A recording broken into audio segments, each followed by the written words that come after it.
Olá, irmãos. Que a paz de Jesus e o amor de Maria esteja no coração de cada um de vocês nesse dia. Chegamos hoje àquilo que é o ápice da nossa fé, o nosso tríduo pascal, a Semana Maior, a Semana Santa. Momento onde o Senhor nos chama e nos convida a estarmos verdadeiramente abraçados com Ele e viver em cada detalhe esse grande mistério que Ele revive por nós, da sua paixão, morte e ressurreição. Começamos a nossa Semana Santa no último domingo, no domingo de Ramos, onde o Senhor Ele adentra em Jerusalém, aclamado por aqueles que ali estavam, pelo povo que ali estava, e não só pelo povo, mas pelas autoridades, pelos doutores da lei, pelos fariseus, como Rei e Salvador. Mas uma coisa é certa, as autoridades, os doutores da lei, os fariseus, já queriam de alguma maneira, em algum deslize, incriminar o Senhor para que ele fosse morto. Mas sendo ele Deus feito homem, dono do tempo e de todas as coisas, ainda não havia chegado a hora para que o Senhor fizesse aquilo que ele veio fazer na terra, nos salvar, morrer por cada um de nós.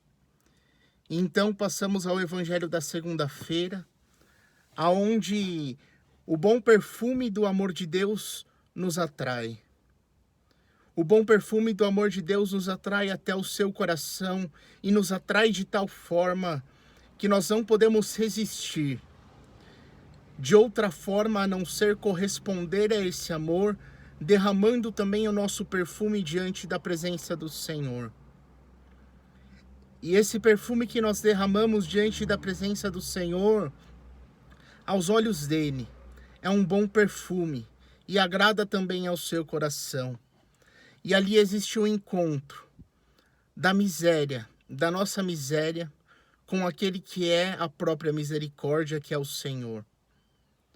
Na terça e na quarta-feira a gente já via a prefiguração daquilo que a gente vive hoje, aquele encontro dos discípulos, a traição de Judas, a Santa Ceia, e efetivamente hoje a instituição da Eucaristia, o lava-pés, a Quinta-feira Santa, começamos o nosso tríduo pascal. A primeira e grande atitude que o Senhor tem, e que em algumas paróquias os sacerdotes eles celebram isso também fazendo algumas pessoas. Eles estão vestidos como sacerdotes com suas vestes normais, eles tiram aquela veste, e quando eles retiram aquela veste, eles colocam um avental, e fazendo menção e lembrança àquilo que o Senhor fez com seus discípulos, eles lavam os pés de algumas das pessoas que estão naquela celebração, para nos lembrar que também o Senhor, ele se despiu da sua divindade, ele se fez homem, e também colocando um avental, pegando um jarro de água, pegando uma vasilha nas mãos, pegando um pano, lavou, enxugou e beijou os pés dos discípulos, para nos mostrar que a primeira coisa que nós temos que fazer é clamar ao Senhor, assim como nos diz aquela música: dá-me um coração igual ao teu, meu mestre, um coração disposto a obedecer, a cumprir todo o teu querer. O Senhor se fez serviço por nós. E também nós temos que pedir a primeira coisa ao Senhor nesse tríduo pascal, que nos tire um coração de pedra e nos dê um coração de carne. Um coração que saiba servir ao próximo, muito mais do que servir. Um coração que saiba amar aquele que o Senhor nos envia a amar. Um coração que saiba amar aquele que está dentro da nossa história. Um coração que saiba perdoar aqueles que estão dentro da nossa vida. Um coração que seja humilde ao ponto de não olhar a superfície que está por fora, a casca que está por fora, mas olhar o Deus que habita dentro da alma da pessoa que está ao nosso lado e dentro da nossa história. A instituição da Eucaristia, hoje também nós vivemos, o nosso maior tesouro, Mas dentro de tudo isso existe a grande traição de Judas com relação ao Senhor. E aí existe um grande gesto de misericórdia, onde tem toda aquela questão de Pedro, ele assina para João e fala para João: João, pergunta ao Senhor quem dentre nós, os discípulos, vai ser aquele que vai trair ao Senhor. Então a gente vê que aquela grande cena, João, ele reclina o peito sobre a cabeça do mestre e pergunta a Jesus quem é o traidor do meio dos discípulos. E Jesus, com grande delicadeza e misericórdia, ele fala que é aquele que vai molhar o pão no cálice. Jesus é misericordioso e amoroso a um ponto de não expor a nudez de Judas, de não expor Judas perante a todos, de não expor o seu pecado. Mas muito pelo contrário, ele não se importa com o pecado de Judas, mas ele se importa sim com o arrependimento do seu coração. E assim como nós, ele não se importa com o nosso pecado, mas ele se importa com o nosso coração arrependido e disposto a voltar a seus braços. Existe uma reflexão de uma mística italiana chamada Maria Valtorta, aonde ela nos diz que esse momento onde Judas ele está ali, ele está prestes a trair ao Senhor, e o Senhor fala a Judas: vai e faça aquilo que você tem que fazer. Ela tem uma série de livros onde o Senhor ele revelou a ela, por meio de visualizações, aquilo que aconteceria em toda a sua história, aquilo que aconteceu, né? Desde o momento que Jesus estava na barriga de Nossa Senhora, até o momento da sua ressurreição e da sua ida gloriosa aos céus. E nesse momento em específico, onde Judas está saindo da sala do cenáculo para entregar o Senhor aos soldados, o Senhor revela essa mística e mostra em visualização a ela que Judas ele sai devagarzinho dessa sala, e quando ele chega ali na porta da sala do cenáculo, Judas ele para e ele olha para trás, como se num gesto de arrependimento ele fosse voltar. E quando Jesus ele enxerga e ele vê tudo isso, a atitude de Jesus é que ele pula rapidamente da mesa, corre ao encontro de Judas, o abraça forte por trás e fala bem baixinho aos ouvidos dele: meu filho, se você se arrepender daquilo que você está prestes a fazer, eu sou capaz de voltar novamente ao mundo e morrer só por você. Isso o Senhor fala a Judas, mas o Senhor fala ao meu e ao seu coração: meu filho, se você se arrepender daquilo que você está prestes a fazer, eu sou capaz de voltar ao mundo novamente e morrer só por você. Por quantas 30 moedas de prata nós temos trocado e vendido a presença do Senhor? Por quantas 30 moedas de prata nós temos entregado o Senhor aos soldados romanos na nossa vida e na nossa história?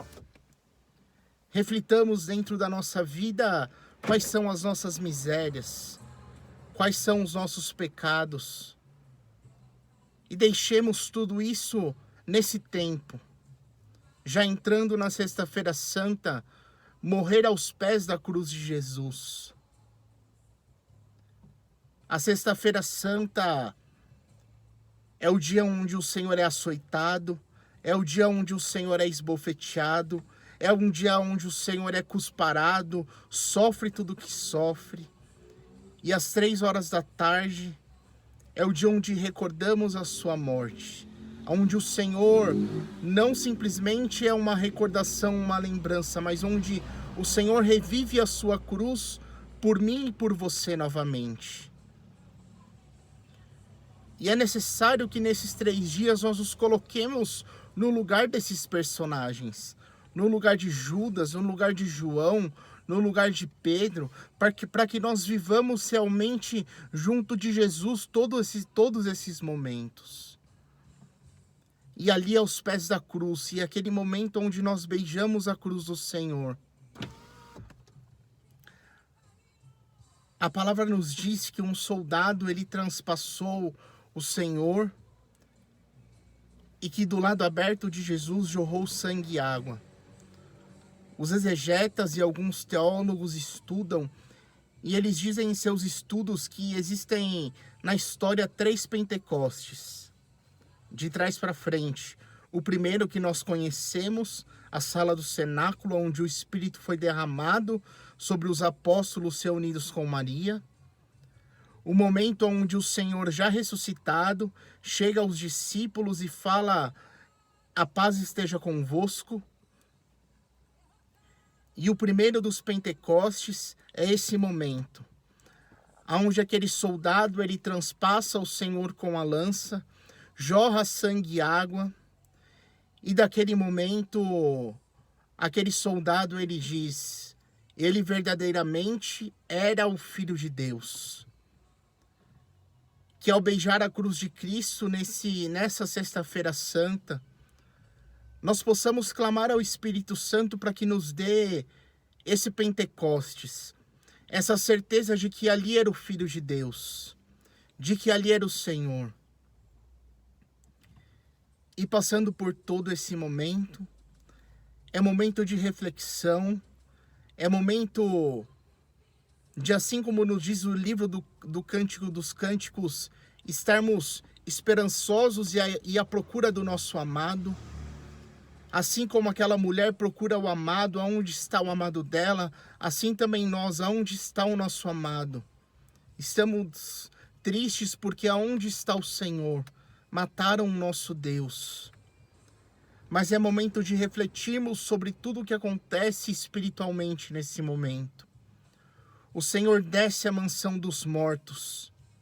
Ele busca todas aquelas almas perdidas por conta do pecado original de Adão e Eva. E os primeiros a serem buscados e resgatados da mansão dos mortos são Adão e Eva. Existe uma reflexão e uma homilia muito linda desse momento, que nos diz que quando Adão e Eva viram ao Senhor, chegando junto de Deus Pai à mansão dos mortos, Adão, ele bate no peito e fala: o meu Deus chegou para me buscar. E que o Senhor, junto de Deus Pai, fala, e com o meu espírito também, e o Senhor fala tudo ali, que ele foi esbofeteado para que fosse renovada a face de Adão, que ele sofreu tudo o que sofreu para que Adão fosse renovado e fosse levado até os céus junto dele, e ali ele busca todos aqueles que estavam na mansão dos mortos.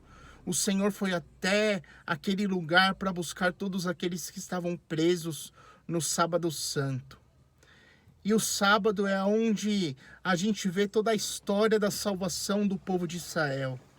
Desde Gênesis, ao passar pela traição de Adão e Eva, o êxodo e a passagem do povo de Israel pelo deserto e a chegada à terra prometida, todos os profetas, até chegar no Evangelho, a vida de Jesus, e o Senhor ressuscitou. O Senhor é vivo. Domingo de Páscoa, celebramos o Cristo que vive e reina para sempre. Por isso que nesse tríduo pascal, nós possamos estar enraizados nesse Jesus. Porque a árvore da vida, a cruz de Cristo, essa árvore da vida, ela é enfincada sobre a morte e a mata de vez em todas. Creiamos nisto, com toda a fé do nosso coração, e vivamos como cristãos católicos, abraçados com Cristo na cruz, crucificado e sangrento, e ressuscitemos com Ele glorioso a uma vida nova, a vida nova que só Ele pode nos dar. Que Deus abençoe o nosso tríduo pascal, meus irmãos. Fiquem com Deus e estejamos juntos com o Senhor.